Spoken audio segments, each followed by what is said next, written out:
To Honorable Professor Zahirul Hoque from La Trobe University, Australia, Dean Faculty of Economics, Universitas Terbuka, Vice Deans, and Chairpersons of Faculty of Economics, and also colleagues and students of Universitas Terbuka. Assalamualaikum warahmatullahi wabarakatuh. First of all, I would like to welcome you to Faculty of Economics, Universitas Terbuka in Tangerang, Banten. This morning we have Professor Zahirul Hoque from La Trobe University, Australia. He will share to us a very interesting topic about how to conduct literature review and publish. Before we begin, please allow me to briefly read his resume.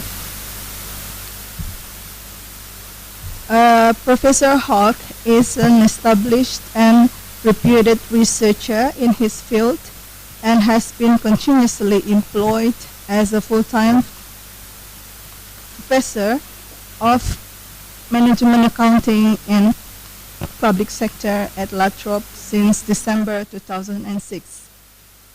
Having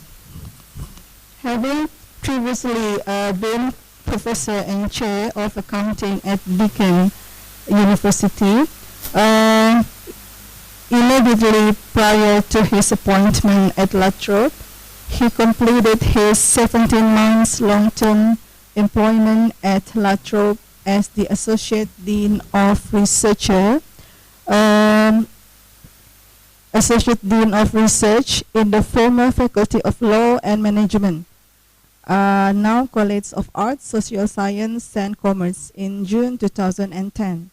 He was the acting head of the Department of Accounting between August and December 2014. Later on, he has been appointed as the head of the Department of Accounting and Data Analytics on a 3-year fixed-term contract commenced on the 4th of January 2015. Professor Hoque's prior positions were chair in accounting in the School of Accounting, Economics and Finance of Deakin University at the Jalan campus, Victoria, Australia, from 4th of February 2005 until 1st of December 2006. Professor and head of School of Business, Charles Darwin University, formerly Northern Territory University, Australia. Senior lecturer, Griffith University, Gold Coast. Lecturer, Victoria University of Wellington, New Zealand, and lecturer at Dhaka University, Bangladesh from July 1986 to December 1993. Professor Hoque is also a fellow of CPA Australia and the Institute of Cost and Management Accountants of Bangladesh. He also actively involved in the research and mentoring activities within the department, this including supervision of staff, upgrading their qualification to Ph.D. During the Associate Dean period, Professor Hoque has developed several policies for the faculty's research and higher degrees by research. One of the policies is for HDR incentive schemes, academic staff research incentive schemes, and so on. In addition to his lateral post, Professor Hoque is internationally recognized as one of the leading interdisciplinary management accounting and public sector scholar. He conducts and publishes high-quality, robust, theoretical, qualitative, and quantitative research into a variety of accounting and performance management issues that have caused accounting, accountability, performance management, and so on. Hoque's contribution to his research field in the public sector are also enormous, as he has been attracting a lot of higher degree research students since 1996. As of June 2018, he has 19 successful PhD completions, 2 masters and 8 honors completions. Most of his PhD supervised dissertations focus on issues in the management, accounting, and public sector field. For his research work in accounting, change, and corporate disclosure, he was interviewed by Sarah Powell. Hoque also delivered keynote address by invitation at several institutional forums in Asia, as well as in Australia. Hoque has won ERC Discovery Projects grants for funding commencing 2012 with a very strong, well-funded research team from QUT for the project titled Cost-Aware Business Process Management. He also serves on the editorial boards of a number of international journals, including the editorship as and editorial board members of Accounting, Auditing, and Accountability Journal, the British Accounting Review, Financial Accountability and Management, qualitative research in accounting and management. Okay, I think there's a lot of CV. Yeah. Without further ado, please give applause to Professor Zahirul Hoque. Thank you, Emilia, for such a long profile of, I think it says, and thanks for inviting me to be here. I think this is my second time at this university. I also thanks Dr. Ali Mukhtagian too, the Dean of the Faculty of Economics. And I like to focus on two ideas here. As you can see, the title is Conducting Literacy Review and Publish.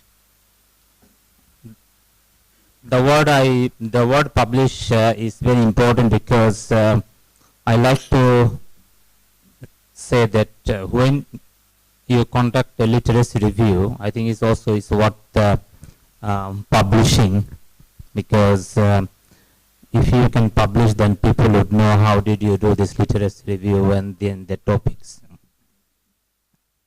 So why I think any piece of research or any project you would like to do, the first step is to see what has been done in the past on the topic. Because it's not necessarily that, okay, you can say, okay, no one has done this work before, and so this is not a good statement to start off with, because who knows? How would you know that no one has done this before? So you have to provide evidence. You have to provide evidence that no one has done this work before. This is the first study I'm conducting on this particular topic. So you have to provide evidence. This is why we need to do a literacy review. So it's a very important step for any research, any project you start, any article you would like to write for publishing in a journal. So I think it's those of you who are doing a PhD, I know that there are some students here, all right? So those of you who are doing is research, either it could be an honors project or it could be even for an assignment, for example. If you want to do an assignment, you have to show that there has been some work already done on the topic and there is a gap, and that gap is important to study. So I think literacy review is very important. And one of the problems with the literacy review is that it has to be done systematically, because otherwise once you finish your literacy review, and then if it goes to the examiner said, okay, you haven't followed any design or any established steps, to conduct a literacy review, then you are in trouble. Because if you did not follow the methods or procedures systematically, no matter what you do, and people say, no, there is no validity here. So reliability and validity is important. So why literacy review? I just like to ask you a few questions, and that and you can write down or you can think about whether they are true or false. The first question is just to find out what's your view about literacy review. Is people say literacy review should refer to all key literature in your field of study. So think about it. Is it true or false? What do you think? True, isn't it? A literacy review should always identify a need for further research. Is true or false? True. Yes, yes. This is why we need to do literacy review. A thesis statement is important to guide research for literacy review. when you do a literacy review for a thesis, so you have to have a statement.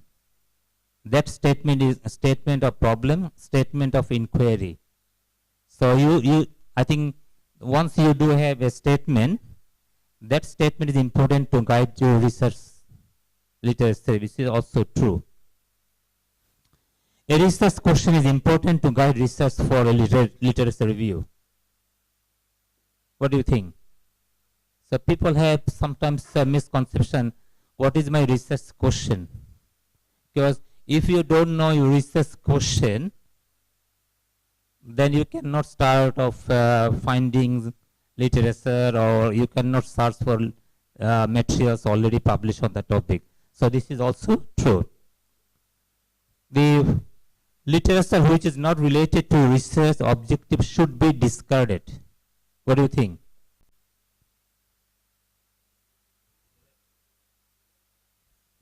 True, discarded? True? I think it's a yes or no. I tell you why. I tell you why. Because literature is not about only topic related materials. Like if you do a study like in business or in accounting or finance or management, you might find some materials or published materials in philosophy or history, like maybe methodology or the way they identify problems. So you can learn something new from there. So what we do in accounting research or any finance research, most of the time we borrow ideas from other disciplines. And those disciplines could be sociology, like philosophy, and behavioral research and psychology. So it's not necessarily then you should discard other materials, but you have to be very careful, because the context of that paper could be different. So you need to understand what is the context and what is your research context. So it's better not to discard everything, and you might find, okay, that particular statement about a theory could be relevant to my study. So just make a note of that. So there is one widely recognized standard structure for literature review. Is it true or false?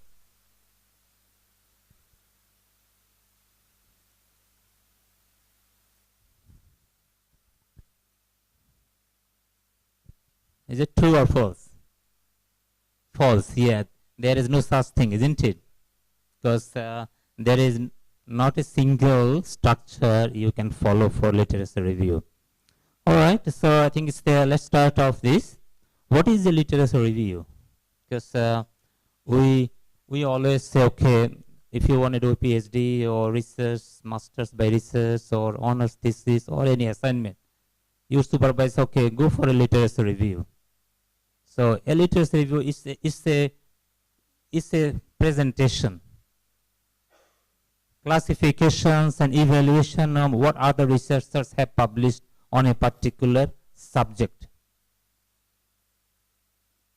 So the whole idea is to see what has been done in the past. That's the key statement. What has been done in the past, and you want to write down to a systematic presentations, classifications and evaluation of that particular topic. And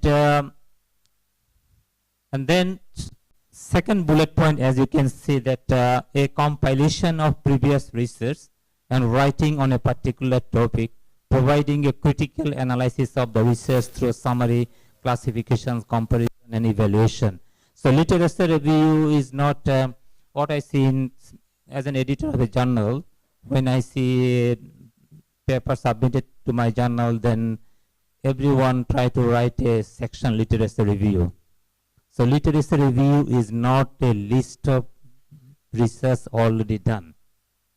Make sure that you understand that it is not a list of research already done. So it is think about critical evaluation of what has been done in the past. So it's a critical assessment, critical evaluation.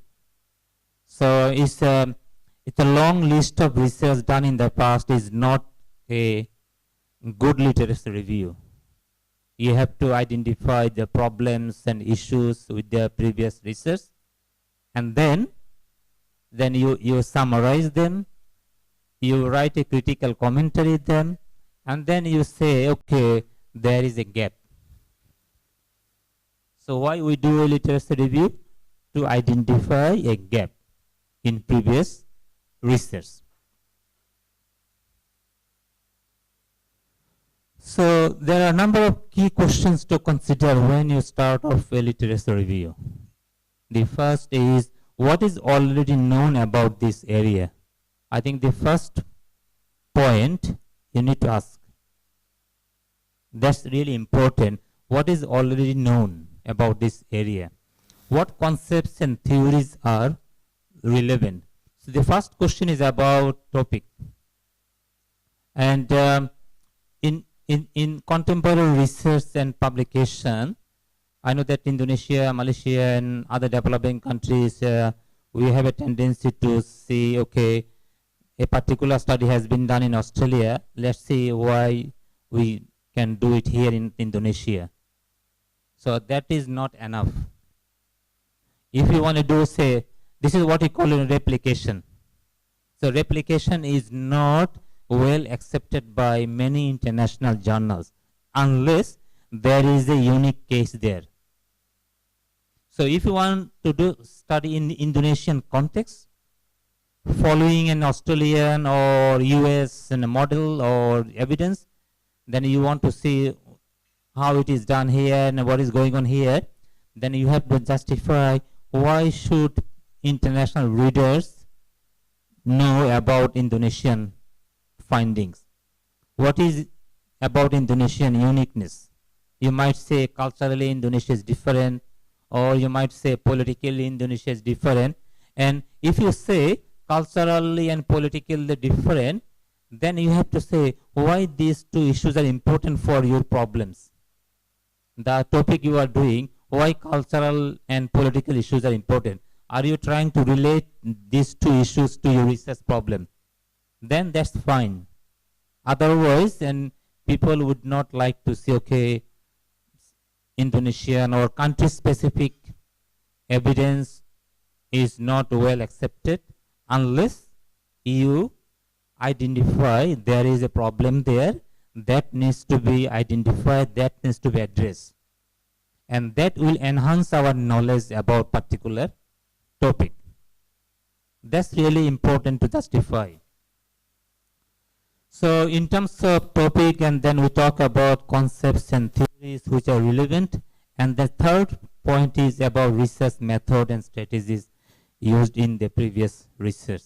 So if you want to do a study and then you see, okay, this is the relevant topic, and I found 20 articles on the topic, and 20 articles have 20 different theories, 20 different methods, or there could be some commonalities, common methods and strategies. Then you can be confident, okay, I have done this literature review, I have identified 20 articles, and then most of them say, okay, this particular research design is appropriate for this type of research. So you have a backup evidence that, okay, my research method is appropriate because it has been widely used in previous research.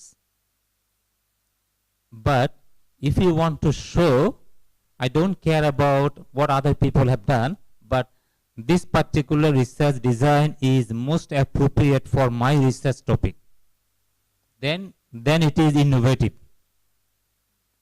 Then it is innovative that, okay, I'm trying to contribute to the literature by employing a new design. And that new design is relevant to my research problems. The only way I can identify, I can address this issue through this research method or design. Then you can say, okay, this is my contribution. So you are making a methodological contribution here. So that's also important.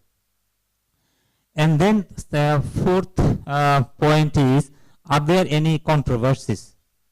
Because we like controversies, isn't it? If you can identify that, that out of 24 articles, they are conflicting. Same topics, same theories, but conflicting evidence. So why there are controversies? So you try to explore it further. So here, say you have, okay, 4 articles, there are commonalities on the topic, but there are lots of differences. So you're trying to evaluate them. Controversies, why? If you want to explore, and if you want to find out the answers to why, then you have a case to say that your literature review is making some contributions. You are trying to address the controversies, and your research would try to resolve some of the controversies. Is it clear, everyone? Okay. And then I've already mentioned about the inconsistent findings. You have same theory, same method, same topic, but the results are different. So if you want a comparative study between Indonesia and Australia, and you have followed the same design, same data collections, the one someone did in Australia, but you got different results. Even say, I know that most of you also do quantitative data analysis. Like, we report on regression analysis.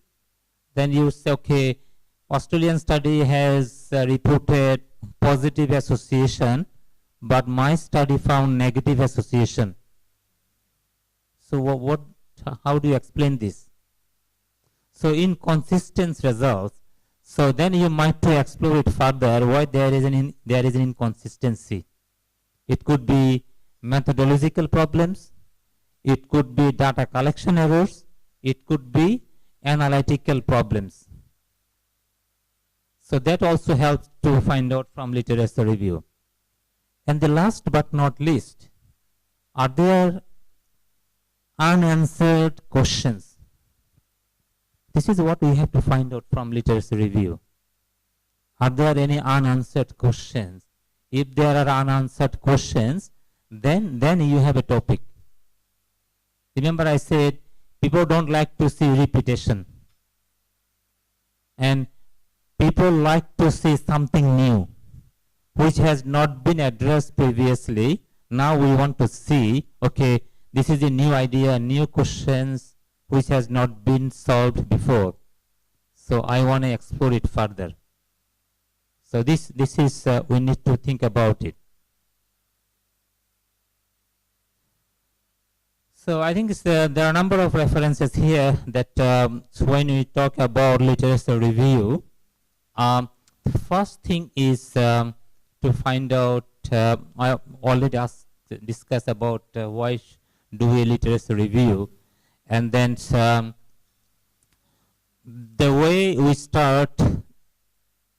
I start my literature review, that I like to have some key definitions first. Because you cannot do everything. If you want to cover everything, then this is wrong. Because we have limited time, limited resources, so you have to narrow down your focus. When you narrow down your focus, and then when you start a topic, then we come up with a tentative title, isn't it? That title is very important.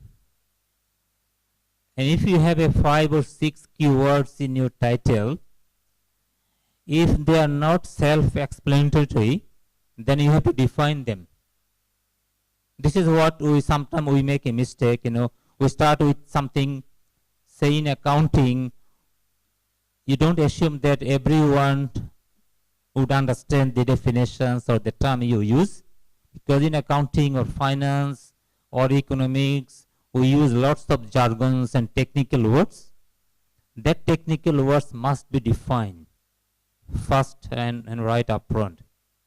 So what are the key definitions in this particular topic? And the second is the whole idea of doing a literature review is to locate the seminal works in your area. The seminal works means original work. So you have to first thing find out. Say if you want to do, say, participatory budgeting. Budgeting is common to every discipline: management, finance, accounting, economics. So if you want to study budget participations, then you have to think of, okay, what was the original work? Maybe 100 years ago, someone has done a study in budgeting, like Argyris 1957, Simons, and people, they did lots of research on budgeting. So you have to identify those original work first. Then you gradually look into the more recent work. If you only focus on 100 years old articles and ignoring the contemporary research, then you will be missing lots of new informations, new ideas, controversies. So you first look at these seminal works. And as I mentioned before, that the first thing is to identify the gaps in the literature. That gap is important. I gave you a simple formula to identify a gap. See, this is what I do. It's like a mathematics. Like what we knew, first thing, what we knew before minus what we can know now, and equals is a gap. So what we knew before minus what can we know now equals gap. So if you find a gap, and remember that this is what we also make a mistake. We say, okay, there is a huge gap in this particular area. I want to study this gap. No, that's not enough to justify. So what? You ask yourself, okay, fine, there is a gap. So why should we study this now? This is why I think as people, if they want to publish literature review, they cannot do it because they don't answer this question, why this study is important now. So you identify a gap, then you say, okay, to study this gap is important now because of this. So you start justifying. I want to study this gap because it is important now. Now is very important.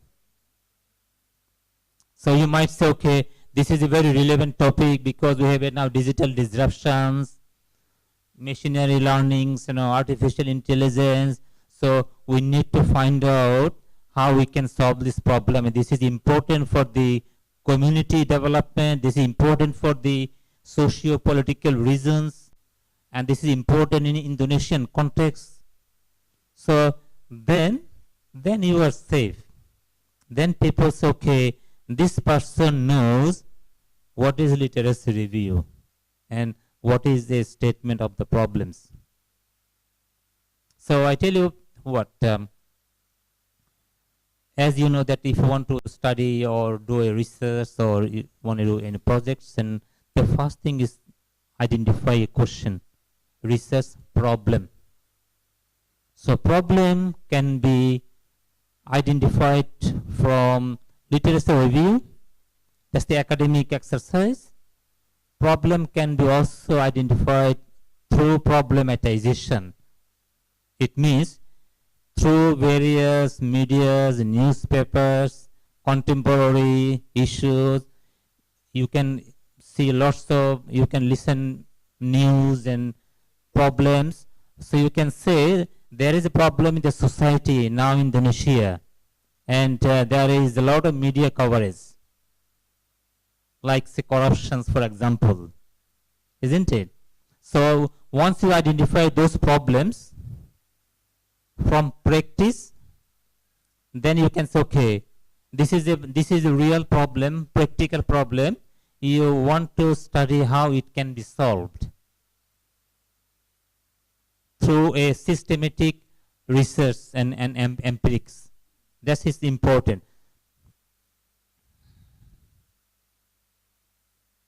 Then this is also the important here. Find out the limitations of existing research. One thing I like to clearly mention here, that this is what I say to everyone, even my PhD student. It is better not to criticize previous studies for the sake of criticism. Like, okay, that person has not done this, that person has not done this. So what? They have their reasons to study. So it's better not to criticize previous studies, because like if you want to publish in a good journals, reviewers, they don't like see any negativity. That you start with negative. Okay, X has done this, they should have done this, so I'm doing it. Don't say this. No. Why they should have done it? They had their reason, isn't it? So better, okay, you can say that, okay, X has done this, although they provided useful insight, but there is a question remain unanswered. So by answering that particular gap, you like to extend this particular research. You can see positivity. So I don't like any negative things in a paper. You criticize half a dozen paper and you are thinking they are all wrong, you are right. So this is not a good academic exercise. And this is not acceptable in international journals. If you do, you never know. The reviewer, he might be one of the authors you're criticizing, isn't it? So you are actually digging your own grave. So I think try to avoid this. Always try to start with positives. How you can extend that particular research.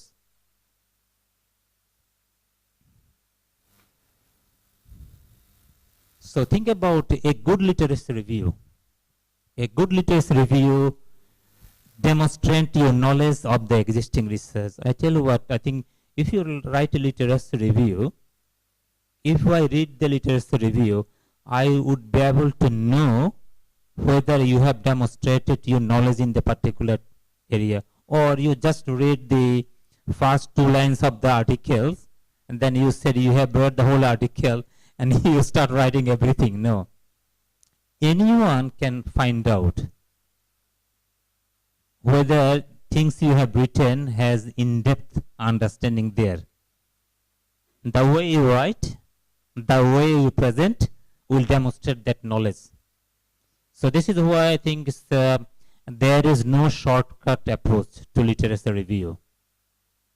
All right? And you don't have to read thousands of articles. If you do, people will not believe you. If you say come up with a long list of, okay, you have conducted a literacy review, say 20 pages, and you have said 10 pages references. You are a human, isn't it? Is it possible to read the thousands articles or 200, 300 articles, So this is, I think if you look at good journal article in top journals, you will see only selected references. And one thing I also like to focus here, when you cite references inside the text, and I see that many people, they have one statement in brackets, say 10 references. Don't do it. Maximum 2 or 3. And representative. Maybe one seminal work and 1 or 2 recent. And you always can say that for further details, see that particular article. If you try to cite 20 articles, 10 articles, I have seen many papers, 1 page, 1 statement, 20 references. No, this is completely wrong. It's not demonstrating that you have done your study in depth. So don't do it. I think it's the style of writing needs to be fixed. So here, A good literacy review should demonstrate that you have done the groundwork for your research. You have done your homework. If you haven't done your homework, then you are in trouble, isn't it? You won't be able to identify your problems. So here I already mentioned about that you have to show how gaps or problems correspond to your research questions. Because sometimes I see students, they do a literacy review, and in the end, conclusion, there is no relation between the question the student is going to explore and the literacy review. So you have to identify, you always try to match what is your research question and what is your literacy review. That's really important to have a congruence there.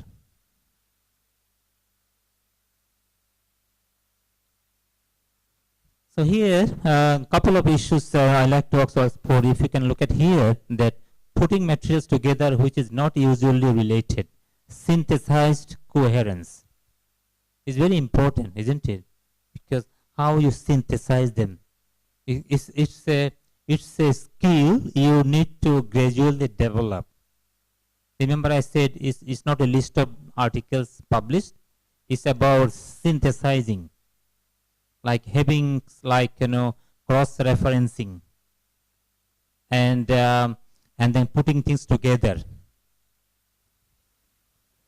And then also building up separate items into a consensus progressive coherence.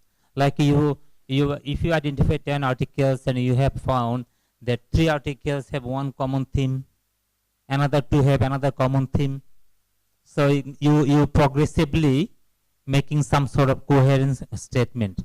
Because in the literature review, you have, say if you have done 20 articles, they're all different, is how you can make them into a coherence theme. That's also important, that people you can say.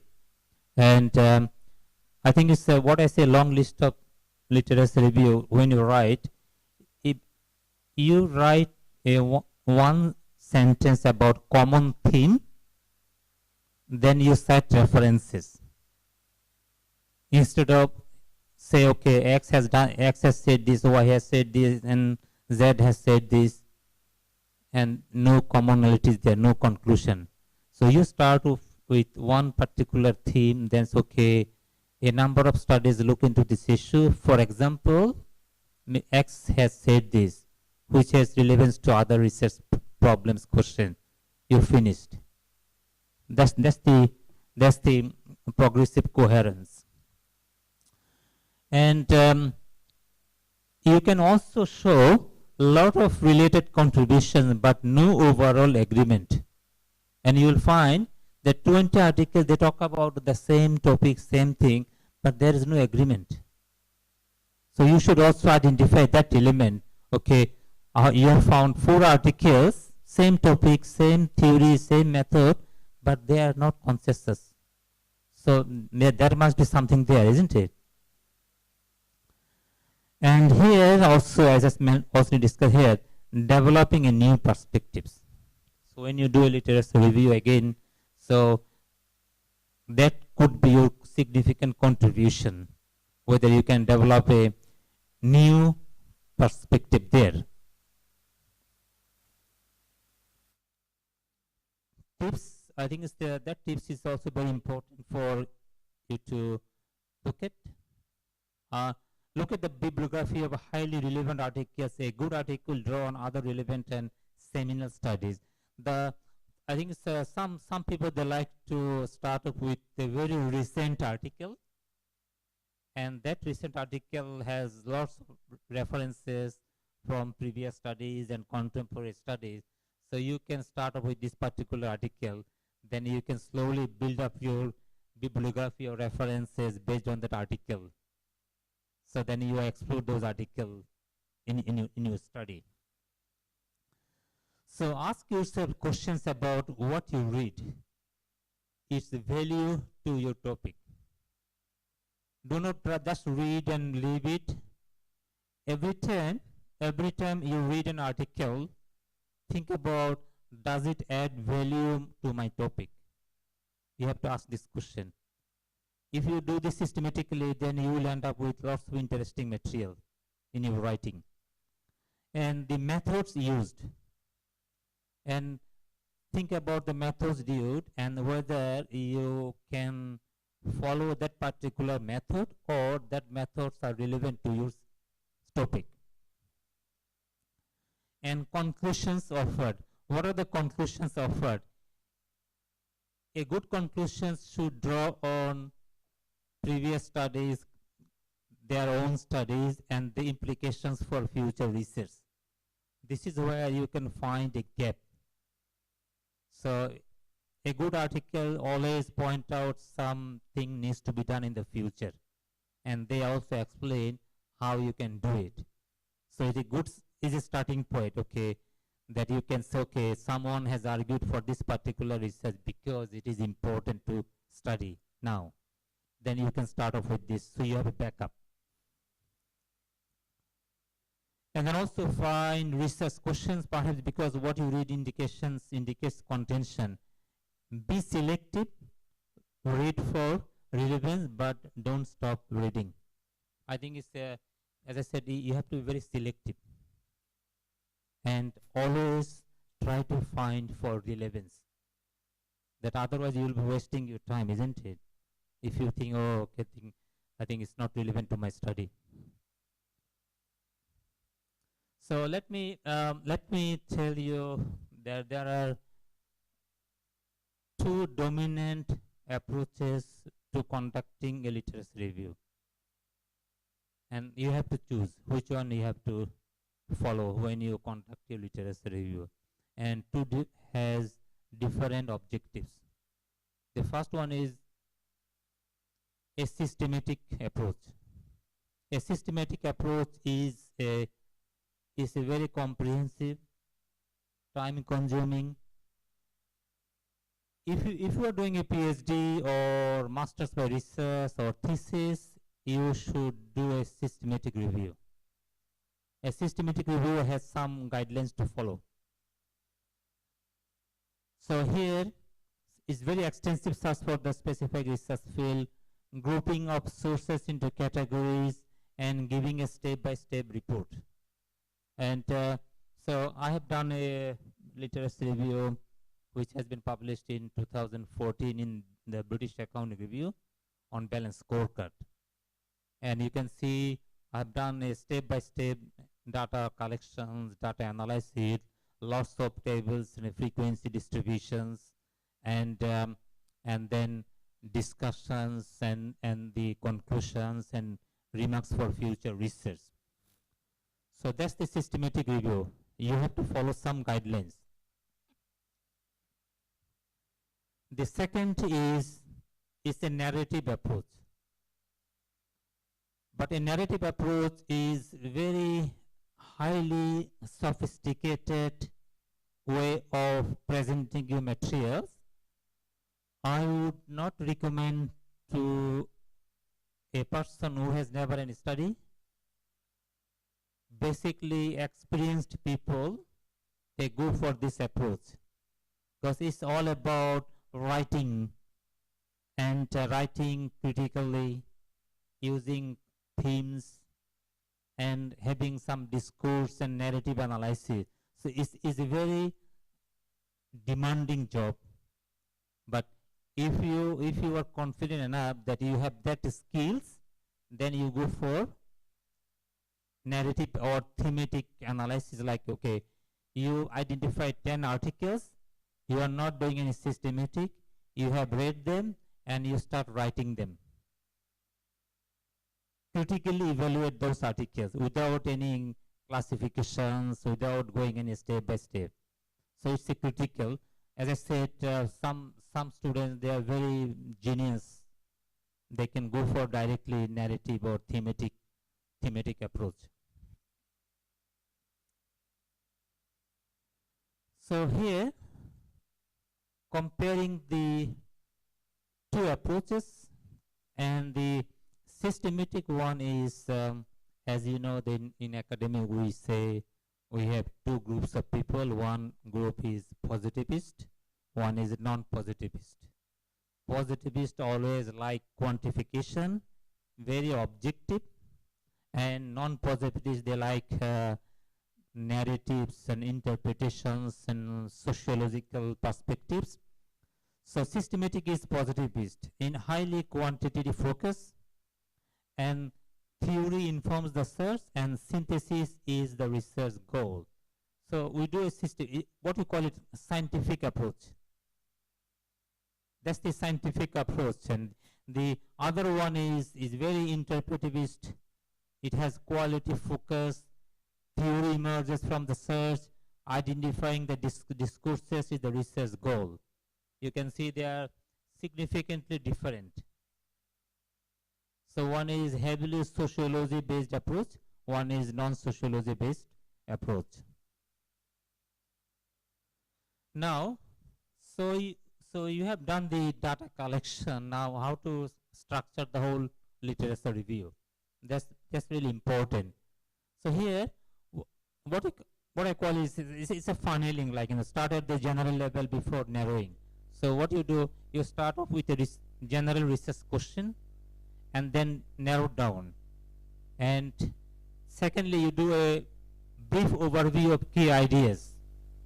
And if you can identify, say, few prominent writers, then you would say, okay, these are the writers, they're very dominant in this particular area, so you would like to focus on them. So you start off writing that.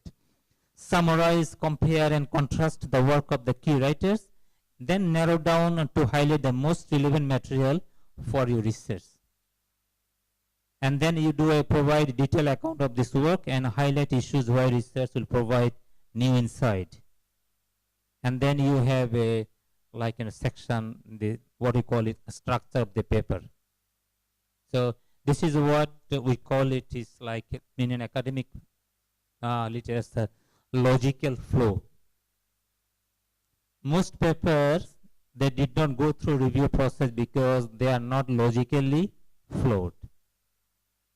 So I say every time when I did a presentation, when you write a first sentence, your second sentence must be linked with the first sentence. If they are mutually exclusive, then you are in trouble, isn't it? And then you finish your first paragraph, you have to start the second paragraph. There must be a logical flow. So you cannot say, and even from one section to second section and following section, there must be some logical flow. You can see a flow of arguments, isn't it? And this is what we call it in good presentations, good article. You must have logical flow. And in alternative, we say coherence. It's a coherent manner, okay, one after another. So how you can solve these problems? Even for students, if you write an assignment, think about, okay, you have done this first sentence and you're writing the second sentence, whether they are relevant. The other problems we have in writing, when you write a paragraph should be focused on one issue. A paragraph cannot be related to more than one issue. This is a fundamental, I think, it tips for any good writing. One paragraph, only one issue. Second paragraph, another issue. So you cannot have more than one issue in one paragraph. This is what most of us make a mistake there. We think we should write, and also I think it's the other problem in academic writing that say we write in one page, sometimes with one paragraph. No, that's not a good writing, isn't it? So in a page, 2 or 3 paragraphs, and paragraph should be a small paragraph. I think that's really important.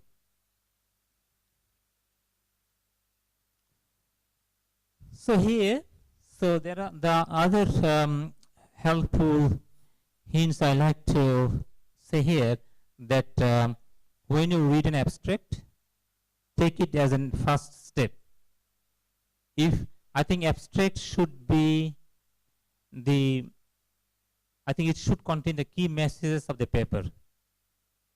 If you can understand, if you can identify the abstract very well, the abstract should have a research issue, research design, findings, originality, and value and implications for theory or practice or research. Once you can identify, if you like it, then you go further. If you don't like it, just stop it. Isn't it?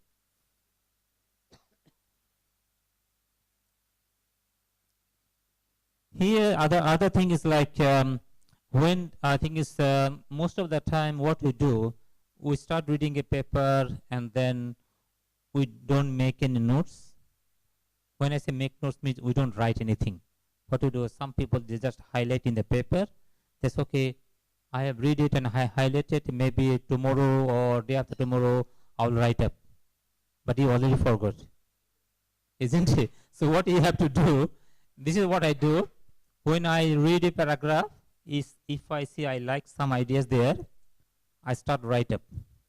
So I create a new Word document, and in the new Word document, what you do, you have a section on, say, research questions, say, theory, method, findings, conclusions. If you read the, read a paragraph, you find something interesting, write it down in your Word document and have a reference. If you write a statement from that article, directly quote, write down in your Word document, have within inverted comma, write down the page number. Page number. If you directly quote, you must have a page number. If you don't direct quote them, you don't need to have a page number. Page number is only required if you have a direct quote within inverted comma. If you read an article, you just borrowed the ideas, no direct quotation, you only have the references, no page numbers. So this is, I think we make mistakes sometimes. We think, okay, there should be page number every reference. No. Page number is required only for direct quotation. All right? So again, nowadays, and because of technology, in PDF document, you can write comments, highlight everything. And traditionally, what we used to have, we used to have a colored pencil to highlight things we need to do. And also here, this is also important. When you make a note, and try to link it to other chapters. For example, note if a paper is relevant to your methodology chapter, measurement model. So this is what I said, you create a document for all sections and make notes everywhere if they're relevant.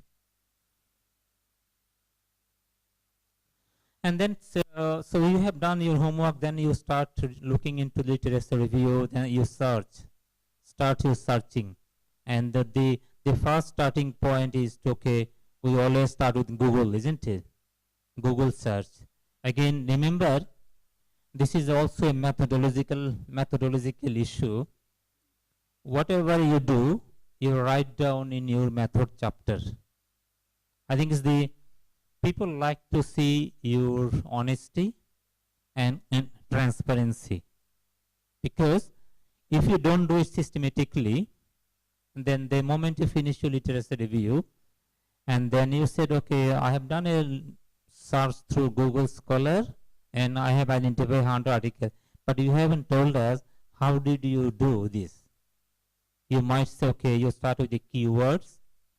With that particular keywords, maybe 100 million articles came up, which is absolutely impossible. So you try another keyword search, then you have narrowed down is maybe 100,000.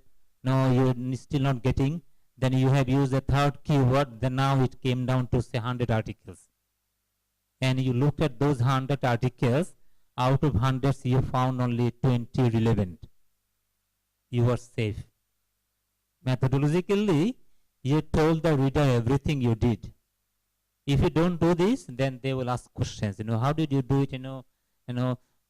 How do you know that no one has done this before? One thing we also say in our paper, my study is the first study. I never say in my paper. How do I know? Because there could be a lot of papers never get published. Someone has done some work, but you can say, to the best of my knowledge, or through my literature review, or through my limited literature review, then I found no systematic paper or no published paper in this particular topic. Then you are safe. So it's like over statement. Try to avoid overstatement, because you should not say this is what we say. You should not say my paper is very interesting. How do you know? You of course it is interesting. It may not be interesting to me, isn't it? So this is what we call it inappropriate wordings. My paper is novel. No, you don't say.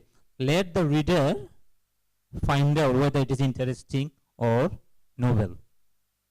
So these are minor things, makes a lot of differences when you write a paper, when you conduct a literature review. And also I know that PhD students, and then when you study in the first year, after 3 years, 4 years, you finish, as always look for recent article before you submit your thesis. Even before you submit your article to a journal, that you have done field study. This is happening to everyone, that you've completed field study in 2018, and by that time you want to publish maybe 2000 after 5 years. People say, okay, it's dated informations, but say that you conducted the field study, but you have also looked for relevant recent articles. You have updated your literature review. So you must update your literature review. That's the key things. Okay, and I have already mentioned about this, that the one thing I like to hear, that literature review, if it is academic article, avoid newspapers, magazines, and some industry-based publications, because they are not peer-reviewed. Newspaper articles may not be authentic. Because that we have lots of issues, journalists, they publish something with some kind of fabrication to sell the newspapers, So it has not gone through peer review. Peer review means an independent assessment. So try to avoid them. And also the other thing is like, of course you need to read previously completed thesis, but try to avoid cite them in your thesis, because they are not published. So the reader cannot verify them. The only published materials can be verified. So you have to cite only published materials. If it is an academic paper, you always use academic writings. So unpublished materials are not acceptable by international quality journals. All right? So that's important. And also nowadays we have quality issue journals. And I give you simple examples, like, and everywhere in the world now we look for ranking, isn't it? Scopus Index journals, ISI, Web of Sciences, and so I think it's a controversy, it's debatable which is quality. But in academic field, we have identified some quality parameters, so it is accepted. So when you do a literature review, always look for quality and highly ranked journals. I tell you why this is important. Say you want to use a theory, and you really like the theory, but it has only published, say, in Indonesian local journals. If you say your study is built on a particular theory and published in Indonesian local journal is, I'm not saying this is not quality, but international reader, they so, who knows, I think, whether it has gone through peer review, no? If you use a particular theory method from a journal like Accounting Organizations Society, one of the top journals in accounting, no one will question about this theory. No one will question about the method. So you can say, because it is, if you want to publish in a paper in AOS, maybe up to 4, 5, 6 revisions. So a lot of revisions they go through. So whatever you see there is solid, peer reviewed. Try to use articles from top journals or recognized quality ranking journals. Validity of sources. This is what I said here, that that every article should be peer reviewed. And Google the journal and find information about the editorial policy, because every journal has an editorial policy, then how they go through the review process, and that's really important. Then you can say quality. And there are a lot of quality bodies we have in Australia, Business Disc Council and ABS, ISI. So I think you have to say in your methodology there, if you say, I have selected 100 articles, then you have to say the basis for your selection. This is fundamental. You have to say, I have selected 100 articles, or I have looked at, say, 20 articles in those 20 journals. And why did you choose those journals? Because they are peer reviewed, they are high quality. So this is methodological issues you have to say in your paper or literature review. Google Scholars, and one thing I have to say, never use any text or citations from Google without reference, because some writings, you can write an article and post it on the web through Google, but they are not peer reviewed. We know that we ask Google for everything, isn't it? But those statements are not always authentic. Don't trust everything. That's really important.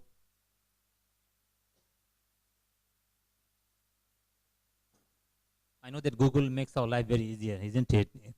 Anything you can ask, Google will tell you. Google knows everything. So that's dangerous sometimes. So let me go through this, the writing up stages and the structure of the literature review. This is like in a traditional or universally accepted articles format that we have: abstract, introduction, literature review. So this is what we are focusing on today's discussions. And so here, if you look at the literature review, and one thing you do, okay, you want to publish a literature review, that's different, or you want to use the literature review in your thesis as part of your thesis or part of the journal articles. If you want to write a journal articles has a literature review section. Some journals, they require you to combine introduction and literature review together, because we have a limited space. Most journals nowadays, they say, okay, maximum word limit is to 6,000 to 8,000 or 8,000 to 10,000. So you cannot write a literature review section 20 pages, isn't it? So what you have to, this is very, very, I think is important that, so you have done a literature review, so 40 pages, now it must be narrowed down to only 2 pages. It's very tough job, isn't it? So some people, they like to write an introduction and literature review together. So it's very, very critical work. So here, so when I read a paper, I always read a paper with purpose. Always I set up my mind why I am reading this paper. So you set up a mind. This is what we call it mindset. Because if you cannot set up your mindset, then you are not well organized. Like in any task you do, what you do, I think is most of the time we start with multiple tasks, but we are not focused sometimes, isn't it? So I set up my mind, okay, I'm going to do something in the morning, so my mind is set up, then I can be concentrated 100%. So that's really important. When you read a paper, set up your mind, okay, this is what I'm going to read and this is what I'm going to learn from this article. This is my intention. I'm not sure whether I would be able to learn what I intended or expected. That's really important. So who or what is being studied? What is the level of analysis? Because in the article, because the other problem we have when you write an academic paper, the level of analysis, we mix up with individual level analysis, we mix up with organizational level analysis, we mix up with macro level countries level analysis. So that is really important. You identify your unit of analysis. This is very important. So what is this sampling technique? That's also important now, and it's not very easy to say, okay, randomly selected. There are a number of ways you can randomly select it. You have to say, maybe in the footnote, whether every fifth, every sixth, every tenth, or there is a formula for a random sampling. So what is the total population? What is your idea? 20%, 10%. You say, this is what I said, validity, reliability, authenticity. You say in your literature review, how did you randomly select it and why? Why it is randomly selected? Why not stratified sampling? And people tend to ask, okay, why did you do this particular organization? This is a common question, isn't it? Or why a public sector, particular government agency? You justify, why did you choose this particular setting for your study? So what geographical area does research refer to? So geographical area means even within Indonesia, you have hundreds of tribes, cultures, you identify that particular specific issue and culture or context. And then when was the research carried out? If it is a time-dependent study, this is really important. But if you do a case study is not time-dependent, you are fine. If it is a time-dependent, time is very important. So if you done a study this year and you might have a huge political crisis, social problem, so that particular problem will influence your findings, isn't it? Maybe this may not be the case next year. So your finding will not be relevant. So that's also important to consider and then write up. So reading a paper with a purpose against the data collection method, and you could look into qualitative, quantitative, and triangulations, and also look at the methodology or how they conduct the analysis when they write up the paper, when did the study. And this is also important. The other limitations we see in academic writing that we hardly say about data analysis. We just say, okay, we found this regression, we have done this qualitative study. We never say systematically how did we manage the data. And even say if you do an interview, when did you finish the interview, and when did you start off for transcribing your data interview, and then when you write up the paper, you do say in systematically in your paper.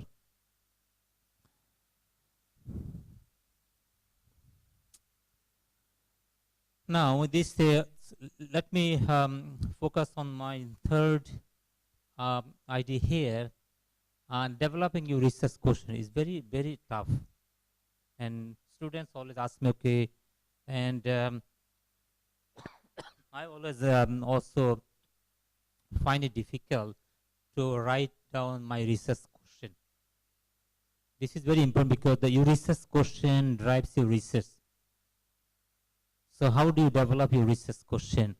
That I know the general area, but I'm not sure of my research question. That's really important, isn't it? I give you tips, Research questions, there are, every research depends on, like say we do have two types of research. In general, we do a basic research and applied research. So basic research is pure original research.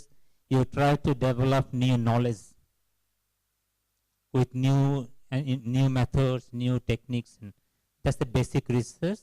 And the applied research is you try to solve a problem. You know there is a problem in an organization, and you try to identify the issues, and you try to solve the problem. So you come up with some recommendation. That's the applied research or action research. So here, then you have to, if you have a, if you're doing a basic research, what is your research question? What you try to develop here? So in any research, how many questions we have? We do find out what they do, isn't it? What and how is the process, and why. So what they do, how they do it, and why they do it. So what they do, how they do is empirical question, isn't empirical questions. And then why they do is a theoretical question. So in any research, you should be clearly identify what is the empirical question there, what is the theoretical or methodological question there. Then you can say your study is about addressing these two fundamental questions. So empirical question would be what they do, how they do, and you try to explain them through the question of why. And then the last question is your research impact. So what? So you see the different what here. So what? So you have done a study, you say, okay, you found this. Now you ask yourself, okay, so what? How it can enhance our knowledge? How it can improve our everyday practice? How it can add value to the community, to the society? How your research study can help future generation of researchers? So these are missing in a good academic paper. And as I said, I get lots of Indonesian papers to my journals, and every time I see these are fundamental things are missing in most papers. So this is really important. So here that a good research questions defines the investigation, sets boundaries, provides directions, identifies the broad concepts for variables that will be used in the study. You can see good question, investigation. You first define the investigation. You cannot do everything, isn't it? You have to set a boundary. So this is important. You have to set a boundary. You don't try to solve the whole world, isn't it? So that's important, because this is what we, if you look at journal publication, top North American journal, they identify one simple problem, one variable. And they do a lot of statistical analysis, interviews. But if you want to try, if you want to solve, say, 3 issues or 4 issues in one paper, it's getting longer and longer, isn't it? You cannot do it. So instead of writing a paper with 4 or 5 issues, just focus on one single issue. This is my advice. I think, as most people say, okay, focus on one particular issue and then write it up, submit to the journals, and then explore the, say in the paper there are other issues, maybe in the future researcher can do it, or you are planning to do it. That is important, instead of covering everything, and provides a direction. Because the other missing problem we have in the paper, we don't see any direction. How you start and how you going ahead provides a direction. This direction is important.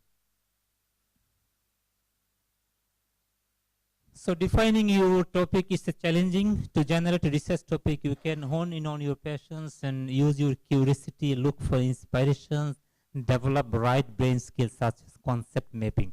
This is important that you should think beforehand. So here, always then questions can also come from curiosity. Because, and curiosity is like, okay, you did not look into any previous studies. It came to your mind from some recent events. So you were curious about this particular topic. So it is like your intuition, isn't it? Your intuition say you should be studying this. Why not say in this in your writing? Then once you know your curiosity, then you look for previous studies. Then you say, okay, my curiosity has some spaces there. I found some areas. Then you can expand your curiosity. You know, so that's also important. And the other thing is like inspiration. You might say, okay, you have heard a news on a television, so you got inspired to investigate this issue further. Why not say in your writing? Because this is missing, I think, in our writing. We don't say, we don't tell the story. So you write a story. Think about if you watch a television or movie, you know, why we say, okay, this is a fantastic movie. So that movie has a story, isn't it? Story, evidence, and everything, you know. So say in this paper, how did you get inspired? And then you look at the concept mapping. This is what I do, I think, when I start a project. Have a pen and or pencil or have a paper, write down, narrow down, have lots of arrows. This is what I said, mindset. Because concept mapping is a fundamental, I think I would say, starting point for any good research. Think about here, you know, if we think about, you know, a particular issue in a country, like here you can say government rhetoric, environment, my interest here, then how my interest is influenced by lots of other issues. Once you do this concept mapping, you can end up with maybe 4 or 5 research projects instead of having one. So if you can develop your concept maps, so you can say, okay, I'm going to only focus on only this particular issue this time, and I will leave the other ideas for future exploration. So do a concept mapping mindset first before you do any particular research. And the issue now we have, like, you know, environment and sustainable development goals, and community development is a big thing now in Indonesia, and development projects and developing countries. Is development projects also is funded by World Bank, IMF. You know, it's a lot of interesting issues there.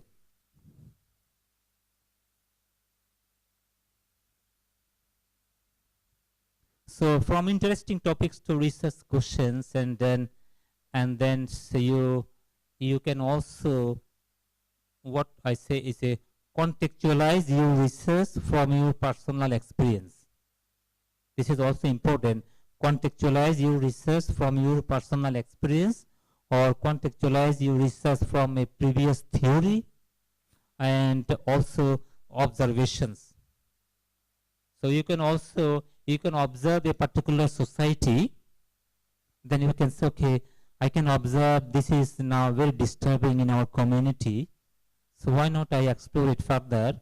And I can, if I am in accounting, I can try to relate accounting there, or economics there, or finance or management there. So also this the contemporary issues and engagement with the literature. Awareness engagement is like, you know, always try to read new articles and new issues, then you get lots of new ideas. This is the hard thing I said, when you set up your mindset and narrow down your focus. Don't try to do everything in one research project. And this is very important and essential for any research projects we should do. Clarification is important, because and most of the reviewers say, okay, this paper lacks clarity.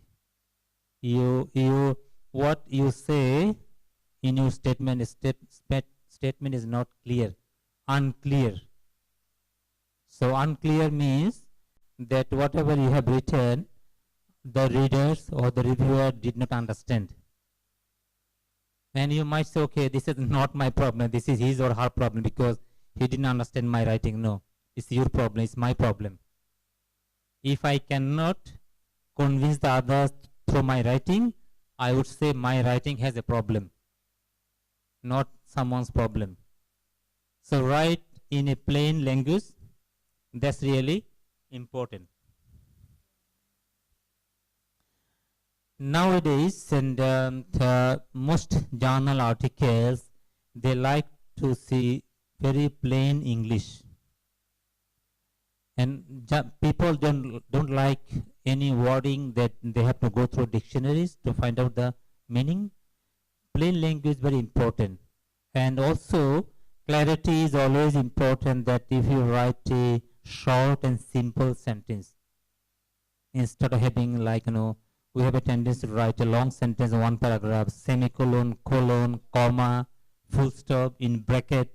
And I try to avoid writing so many things in bracket. We have a tendency, we say one statement in bracket, such as maybe 3-4 lines. No, don't do this.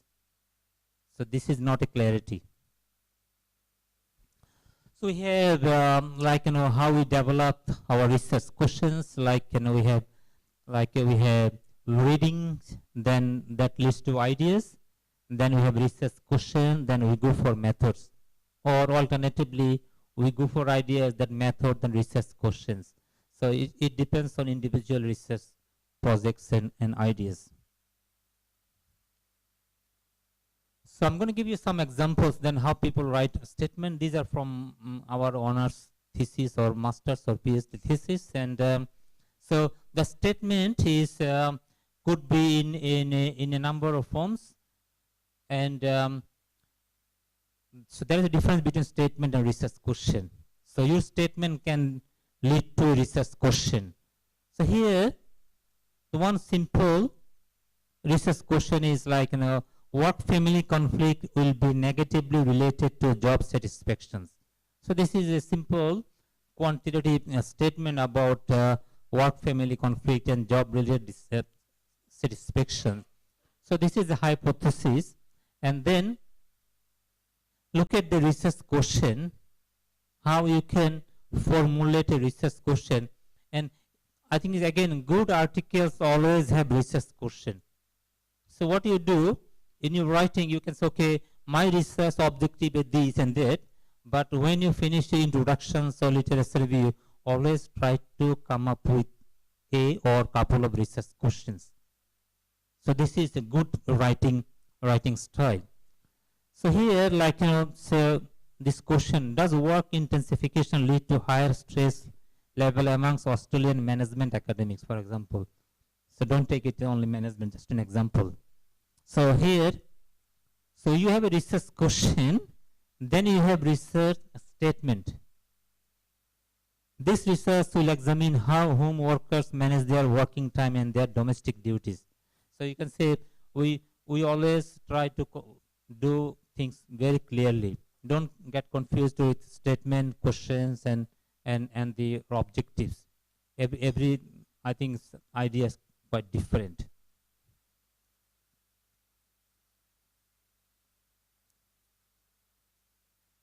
So these are the few examples. I'm not going to go through. Then you already have the slides here. That some good articles or good research, they start with overarching goal, one big goal.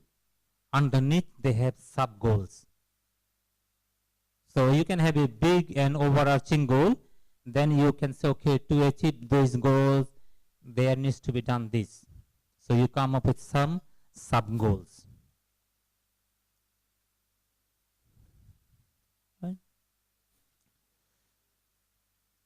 So there are some example questions that you can look into here, that some questions are very straightforward, some questions are indirect. I think so, you need to be careful. Remember I said you should have, if it is a field study, you should have one empirical question and one or two theoretical question. So you can easily identify. Don't mix up with empirical and theory question in one sentence. That's the important. You clearly state about your research empirical question, what you want to find out, and then say why. Then the readers will clearly identify, okay, this is the empirical question, this is the theoretical question. Then you can easily justify the contribution.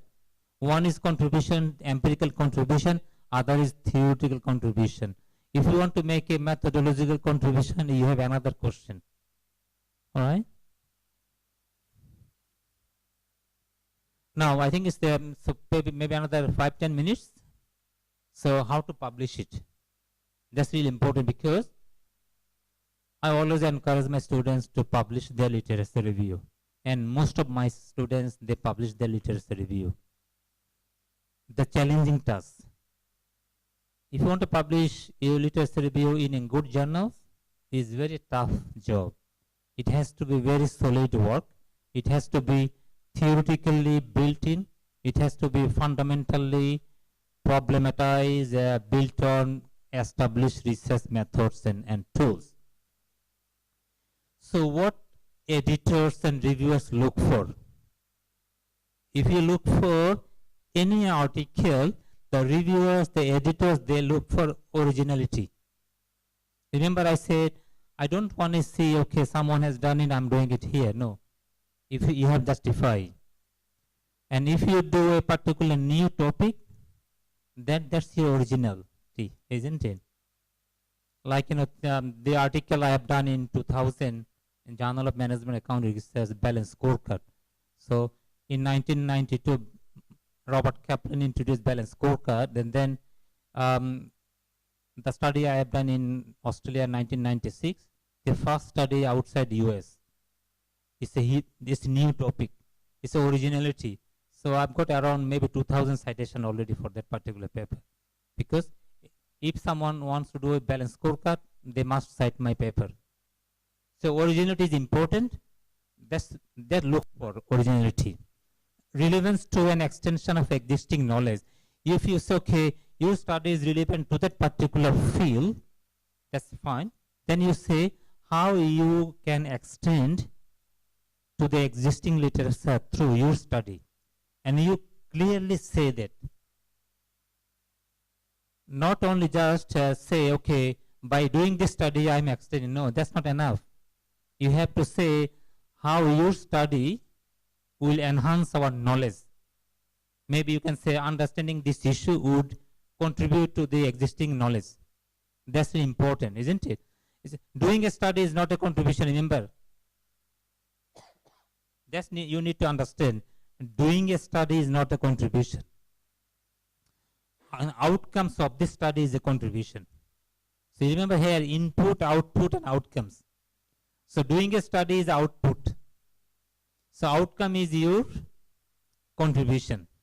So I think most people say, okay, my study is contributing because my study investigated this. No, that's not enough. You have to say through your findings will generate more interesting issues. Your finding will enhance our knowledge, for this development. Your findings will help government to develop a new policy, for example.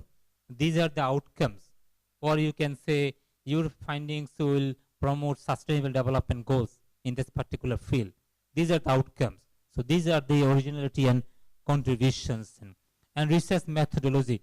Are conclusions valid and objective? You draw a conclusion, but your methodology was wrong, your data collection was wrong, so you cannot draw a conclusion. Your study is very limited. You only interviewed 5 people. You only have a 20 sample size. So they are not reliable, isn't it? They are not valid. So that has to be considered. Also, clarity, structure, and quality of writing. Does it communicate well? That's the very important communication of your ideas and knowledge. And then I mentioned it before, sound logical progression of argument and the theoretical and practical implication and recency and relevance of references. And the other issue is, if you want to publish and if you want to submit to a journal, always read some articles already published in the journal to see the structure. Always read the editorial policy and authors and guideline. That's fundamental.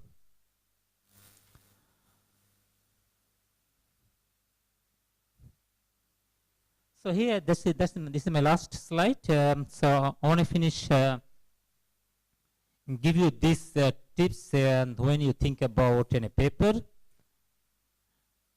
Readability is important because remember I said the plain language and a short statement, short sentences. And does it communicate? Is it clear? Is there a logical progression without unnecessary duplication? Remember, duplication is not acceptable. I give you some example of duplication. Like, introduction, you said your study has these objectives. Then you have a second section. Then you again say your study is about this. And you have, say, findings section. You again start writing up your research objectives. In the conclusion section, you again say your research objectives. These are all repetition. In an academic article, good academic article, there is not a scope for any single duplication. You don't have to say, you don't have to remind the reader about your research objective every section. This is what we get fundamentally wrong. We think, okay, we just remind our readers what my research objective. Don't say this, because we have a limited spaces, isn't limited words. So why should you repeat? Repetition is not acceptable. And don't say anything twice. We have a tendency, isn't it? Every section we say, okay, my research this and that, So this is the communications and clarity. So unnecessary duplication is always try to avoid. And originality, why was it written? What is new? When you finish, you think about, okay, why did I write this article? What we do, because we never see problems in our own writing, isn't it? We never thought about, okay, why should I do this study, Or someone has done it, I am doing it, Think about it. Why did I write it?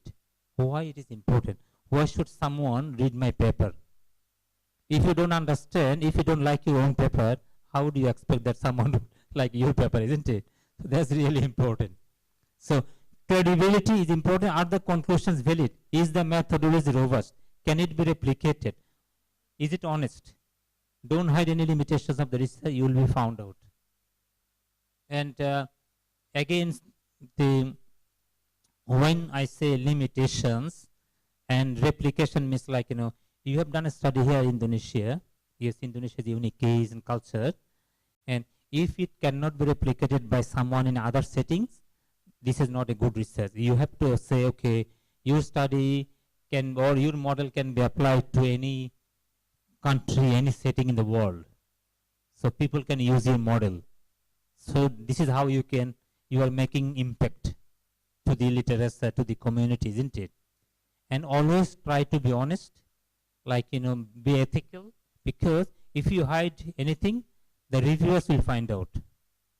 Because when the reviewers read a sentence from your study, they will find out whether you are hiding something. So this is important. Like when you ask research questions, and in your methodology, maybe you give couple of examples. What did you ask? Instead of like reproducing the 4 pages of questions, because people have no time to read your, say, 30, 40 questions. You can submit this question as a supplementary for the reviewers, but not for the readers. What you do, you just give a footnote that if one someone wants to have this full questionnaire, they can contact you. But in the methodology section, you say, okay, these are the key questions you asked. Like, why they do it, how they do it, so what? So you talk to people to find out their answer. That's it, then you are safe. And then you also do whether you go through any feedback process, whether you send out the transcribed materials to the interviewees for verification, whether you haven't gone through cross-referencing validations, this is also important. So here, this is important, how to find things apply to the world of practice. Does it pinpoint the way forward for future research? If someone can use your model in the future, this is your good things, isn't it? So you say how people in the future, they can benefit from your study. And you also say how government can benefit from your study. How people in the community can benefit of your study. Then your study is complete. Otherwise, your study has limitations. The last but not least, when you write limitations of your writings, don't come up with a long list of limitations. Otherwise, the examiners or the reviewers will say, why didn't you address these limitations? Some limitations are universal, like in a survey. Survey has problems, interview has problems. So you don't have to remind people these limitations. They are already well established limitations. You only outline the limitation, the one really important for your readers to understand your materials. Isn't it? So try to avoid a long list of limitations. Otherwise they will say, okay, you fix this and then resubmit. Even your Ph.D. it's okay, address this issue and resubmit. So you have to be careful when you write down the limitations of the study. So I think the writing a paper is a big thing, so it's not possible to finish everything today.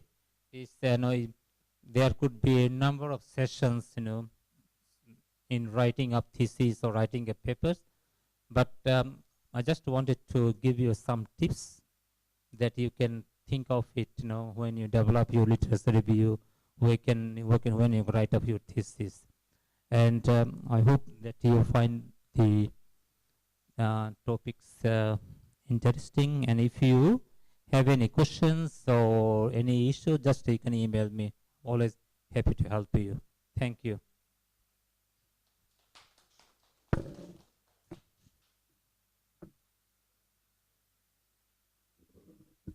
Thank you, Prof. Zahirul Hoque, for your lecture. It is a very interesting topic, isn't it? Any questions? Please raise your hands. From Miss Riana. Oh, yeah.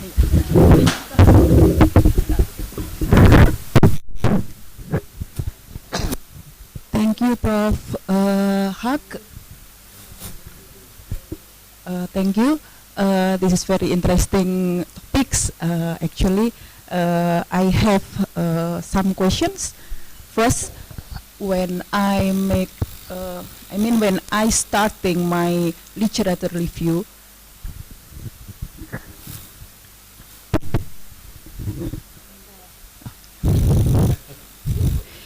it seems like I enter the jungle, and then sometimes I just roaming the jungle and not find the topic that I actually looking for. Sometimes it's like lost in the jungle. So do you have any tips so I don't have to spend a lot of time to find the relevant article with my topics? This is the first question. The second question is, how can I justify that my methodology already robust? So you say that is the methodology robust, so what kind of justification should I? There are two important and very good questions, I would say, because I know that if you want to study a particular topic, I think the next thing is to see what are the relevant journals I should look for. Say if you want to study, say, something in, say, cost management, for example, or corporate governance, and I think it's if you are an academic or if you are a student or you have no idea what journals you need to look for, the first thing I would say, okay, try to find someone in your field, in your university, who has done this work before. Ask them for help. Alternatively, if you already know about your idea, topic, and you are familiar with journals, then you can look for particular journals and see whether they publish in this particular topic. Some journals you should not look for if they never publish any articles on, say, corporate governance or finance or earnings quality or cost management. If you want to study any management accounting topic, there are 2 or 3 management accounting journals. So if you want to study budgeting, I think nowadays, remember I said Google can tell you everything. The first question is ask Google. Say, write down, say if you want to study budgeting, say budgeting research. Then Google will give you maybe hundreds of list of journals. Then you say, okay, I think it's personal experience and exercise. Maybe you should start with maybe one journal and one particular recent articles. That recent article will show you where to look for other relevant articles. That's the way I think forward. The second question is also very important, how you can say your methodology is robust. When I say methodology robust, it is like theoretically sound. So theoretical sound means if you want to, say, use qualitative interview or a research can be done using positive theories like traditional economics theories or traditional political theories, or you can use a sociology-based approaches theories. So what do you do, like, if your methodology is robust, your research objective and research questions will dictate your research design. So there should be a match between your research question, your research design. That's the one. The secondly, when you collect informations, I remember I said that validity of sources is what we call it in quantitative study, common method bias. If you use only single source, so it's a single source bias. If you only interview a few people, and then you interview only one group of people, you did not interview other group of people opposite. So then your methodology is not robust. If you want to study a particular issue in an organization, then you need to find out who are the people who make this decision, one group. Who are the affected people? Who are the users of this information? Who are the ultimately suffering? Then you have to interview all those group of people at various hierarchy levels. You cannot finish your study only looking into top management. This is how we call it methodologically robust. You interview every group of people. If you study a government agency, then government policy regulations, if you don't use those policy regulations as an evidence, then your methodology is not robust. So it's like in a cross-referencing from multiple sources of evidence. Like you did interview, you did a survey, you did archival analysis, and you observe people. So multiple data collection, multiple data analysis can be robust. So your evidence is based on multiple sources, not a single source. This is how we call it methodologically robust. And you also, in your methodology, you say, okay, this is your methodological positions. Like I'm going to talk about next is epistemology. You know, what is your philosophy of research? What is your philosophical foundation of research? So that needs to be also clearly specified. Then your methodology is robust.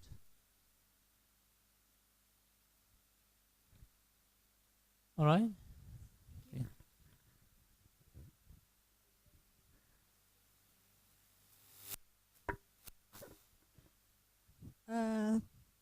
Thank you, Ms. Rihanna and Professor Hoque. Please allow me to read the questions from the live streaming. We have questions from the students. Name Gisani Gina Bakita. She asked, how do we know that the researcher was updated his or her research? The second question is, can we use same object and variables with the past research? And the third one is from Gasani Gina, how to find easily the updated theory from expert researcher. My problem that already read my books and journal, but they still giving quote from past researcher. This is a very fundamental question again.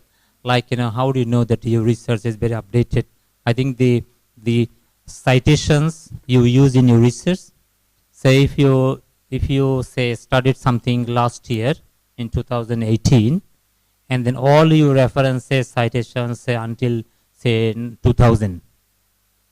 So 18 years you haven't cited any articles since 2000. So then you can say your research is not updated. So when I see an article, they have references say back in 1915s. They also have references 2019 and 2018.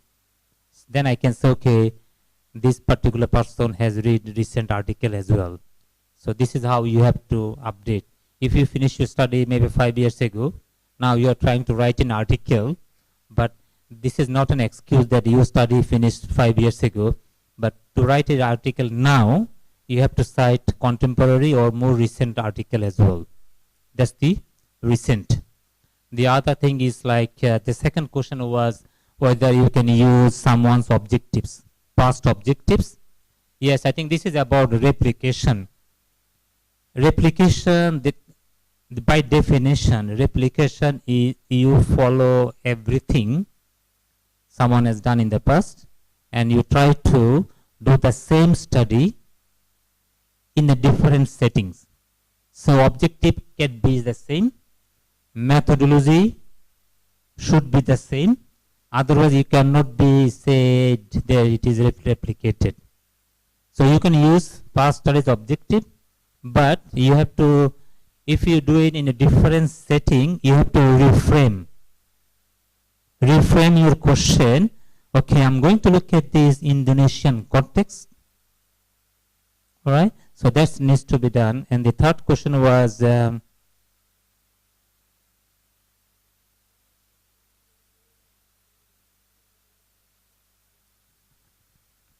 yeah, I think this is also important. That the theory is not that we write every day new theory, but theory is, isn't it? So theory can be even like 100 years old theories. But I give you an example, like it's a development. So we have an original theory, then we have a development. Like one theory is maybe familiar to most of you, institutional theory or stakeholder theory or agency theory, isn't it? So agency theory, we talk about, you know, principles, agents and agency cost, you know, and there are a lot of other issues nowadays. Agency theory can be also challenged. So things like, you know, digital disruptions and artificial intelligence, you know, machine can learn everything. Machine can do everything. Machine can read our mindset, everything. Think about Facebook, isn't it? The machine can read. So if you say, have Google search one item now, you are on a Facebook, the moment you open the Facebook, you can see the advertisement for that particular product. So machine can read your mind. So you can, so this is why, say in traditional institutional theory say external factors influence organizational practices, government regulations and other things. Now we have a new institutional logics, that logic is not a single logic. Why we do it? It's a logic, isn't it? Rational. Now we say multiple logics. Think about public sector agency here, everywhere, hybrid organizations, competing values, competing goals, isn't it? So you cannot say traditional institutional theory has said government regulations influence accountability practice. Now we have multiple logic here. One is market driven, one is social or society driven. So government, okay, cares about society as one driven goal, one logic. Governments were doing it for the society, community. But government also say, okay, we don't have money, you need to earn money to spend. So it's a market driven logics. So these are the recent development of theory. So you need to look for, again, and if you need to address in institutional theory, agency theory, look for recent article whether there has been any writing on particular theory. Then you can say whether there is any development. If not, then you can say you haven't seen any recent paper on particular development, or you can come up with your personal development, own development. Okay, thank you. Thank you, Prof. Zahirul. Any questions from this room? Okay, from Miss Eti. Pak Zahirul, I have two questions. And the first, how to make a good abstract? How it start with the pros or and cons of the abstract, or any another statement? This is the first. And the second, sometimes we receive article, but data is not updated. But the contents is very interesting. What do you think about it with your position as editor? Thank you. The first question is, in most journals nowadays have limited word limits, say 200 words or 250 words. And I'm not sure about Indonesia. Say in Australia, if you submit your Ph.D. thesis, and you have to submit a 50 words abstract, 50 words. So imagine you have to say everything in 50 words. Like even in a government, if we want to apply for Australian government money for research, and we have to write 30 words or 40 words statement about our research, so that everyone can understand. So for academic paper, and as I said, most journals, they say 200 words or 250. So good abstract is about, the first thing is like you write one sentence about your research objectives, one sentence. And there should not be any repetition in abstract. You know, I think I see many people say, okay, my studies objective is this, and more specifically, I have done this, and so 3-4 lines about one objective. This is not a good abstract. One sentence for one objective or question. The second sentence should be about your theory or research design.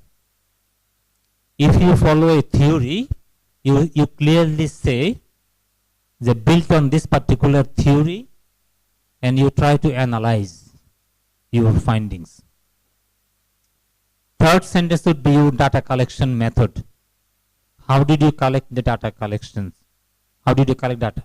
Like you have, say you can say data were collected by interviews and archival documents and observations and so on. All right? when you say data were collected through interviews, you say maybe 40 interviews or 50 interviews, and you clearly say whether it is open-ended interview or semi-structured interviews. So that's the clarity.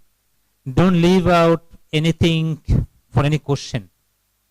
So abstract should be written in such a way that no one can ask any questions. What do you mean by this? So everything should be 100% clarified. Do not use any jargon or technical words. Do not use any abbreviation in abstract. That's my, I think, is fundamental advice. Do not use any abbreviation. All right, and no technical terms, and no reference in bracket without full reference. So if you want to say in bracket someone reference, have the full articles, title, and journal's name and volume.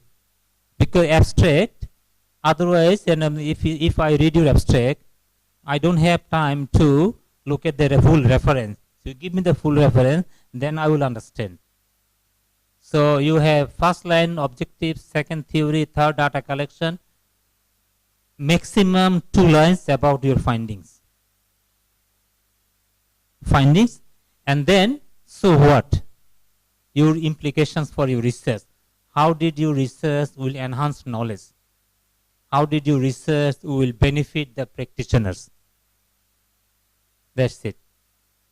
And originality and value. And the second question, can you repeat the second question?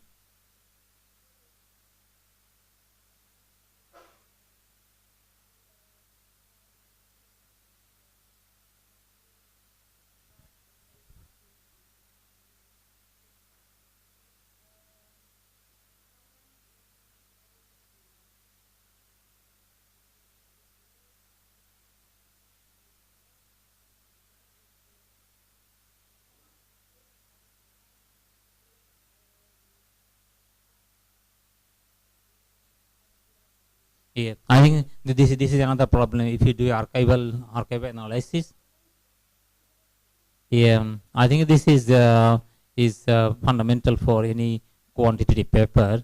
Some journals, they don't like old data. That's okay. Every time you submit, that's okay. Have more recent data. So there is no solution for the only solution is that if you can justify that you previously collected data or data sources you have this particular end period, and if you collect additional data, they won't make any difference in your findings. So additional data is only required if they make difference of your findings. That because if it's okay, like global financial crisis, before and after, and people would raise this question. As I said before, if you have a particular period is heavily political crisis, then people say, okay, this is a disturbing period. Why not collect additional data after this or before this? Otherwise, if you can just say, okay, they don't make any difference if I collect additional data, and your question is not data driven or is it problem driven or theory driven, then you are safe.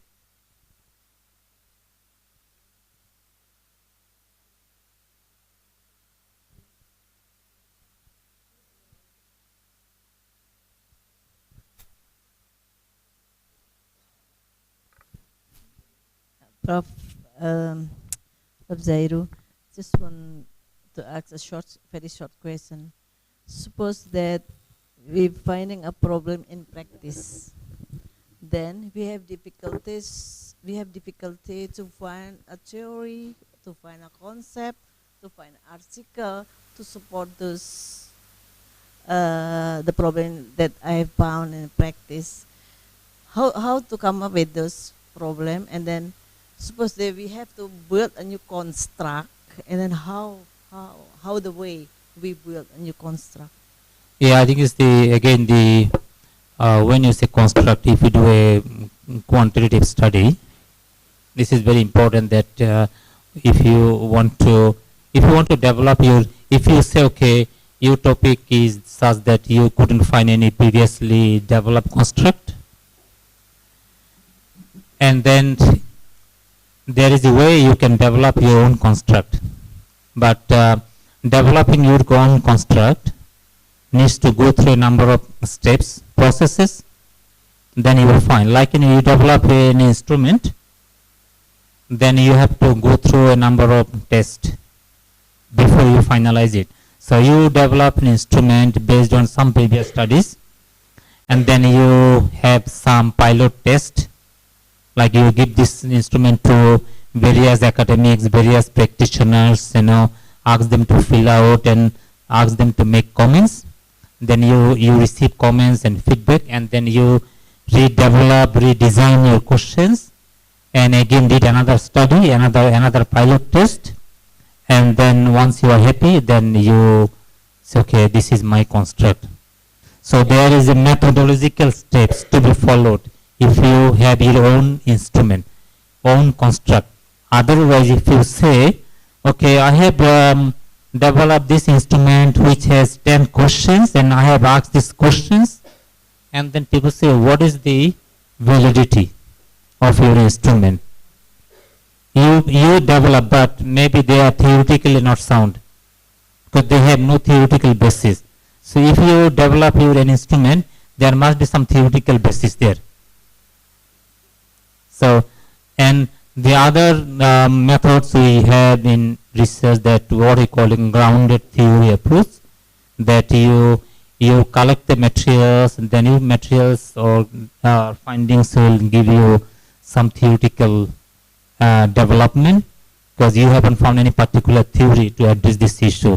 But this is again is very, very risky strategy nowadays. People criticize that there is no such thing without a theory. So even if you want to study something, so we all have some preconceived ideas. We have something in your mind. So this is a theory, is an intuition. So your theory comes from your intuition, your own knowledge, or your theory can come from previously well-established literature. So, but if you want to develop your own theory, then again there is a long process. How and when to collect data, how to analyze them, because data management and data analysis is important. So yeah, I think it's the safest thing would be to, if this is a quantitative study, better to use a widely used construct.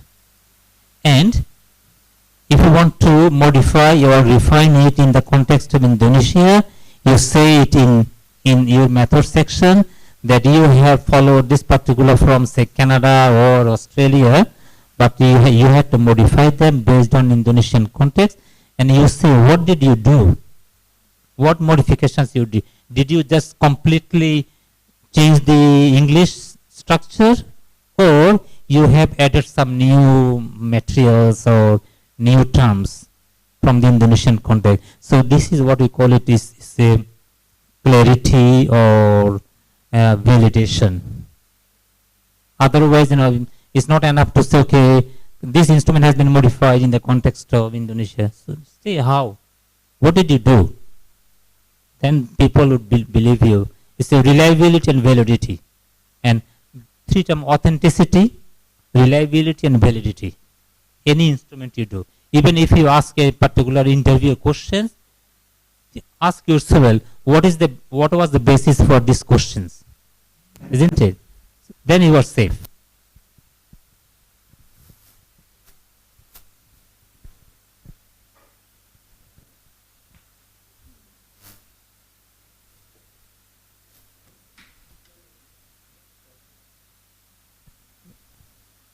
Okay, thank you, Prof. Zahirul.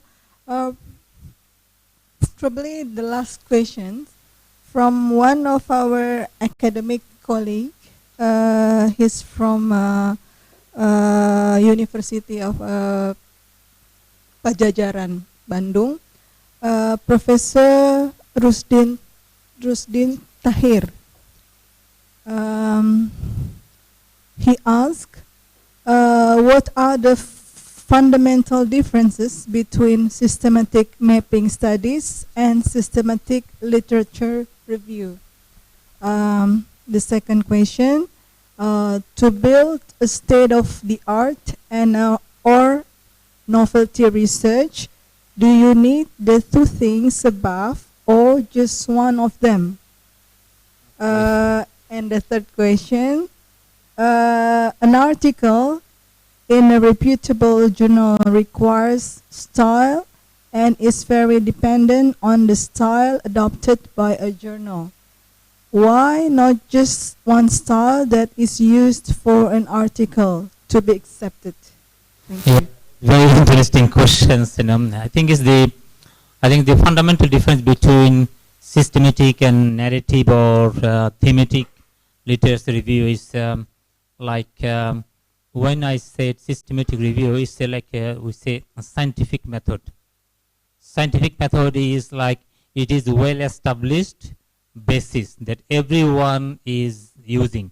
So it's an accepted method, like you start with some sort of statements and then data collections, data analysis, and draw conclusions. And you have lots of graphs and tables and figures. It's a quantification and analysis. And the narrative or thematic is not more on quantitative, more on qualitative, subjective analysis, more thematic and narrative approach. You narrate and you discuss. But someone can do a combination, and I did in my paper, I did a systematic review and narrative. So you have one section quantitative analysis and other section some narrative and themes. So it couldn't be a mixed method approach. All right. The other question is about, of course, I think literature review is very difficult to publish. Every journal has their own agenda, and some journals, they have a structured format. And you cannot say, okay, why not just they accept whatever we write? No, because journal is run by a commercial publisher. Although editors, they do their academic job, but we always have to follow publishers' guidelines. So publishers, with consultation with other academics, they have a structure. Okay, if you want to publish a literacy review, you have to do this and that. So I would normally say, okay, you follow that particular journal style, then submit. Otherwise, they won't accept your paper. Like I remember, long time ago, I submitted one paper in Journal of Accounting and Economics. This is highly econometrics-based modeling. So I did a questionnaire survey and did some simple data analysis, and I submitted. They say, we don't have any reviewer to review your papers because your paper has no agency theory, your paper has no econometrics modeling. So they have desk rejected my paper. So some journals, they require, okay, if you want to publish a literacy review, it has to have a theory. Guess what? Literacy review paper should also have a theory. It means literacy review should have a framework of analysis, how you can use a particular theme. When I say your literacy review should have a theory, it means you have a particular theoretical frame, then you organize and write up your literacy review looking at this particular theoretical framework. Some journals, they are very open to any theory, any framework, but it has to be very systematically done. It has to be very well written, communicate very well, and they at the end contributions. What is the contributions? Because if you write a good literacy review, you can end up with thousands of citations. Because if you think about any institutional theory, that people cite their papers, 1,000, 10,000, 20,000. It means people read your paper, people use your paper. So you have to follow journals guidelines, whether you like it or not.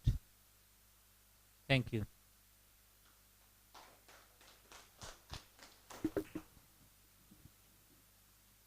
Okay, thank you very much, Prof.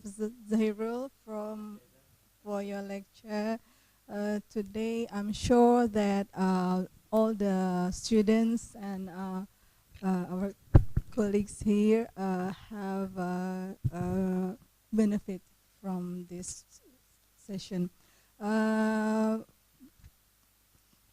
Once again, please give a big applause for Professor Zahirul Hoque. Thank you.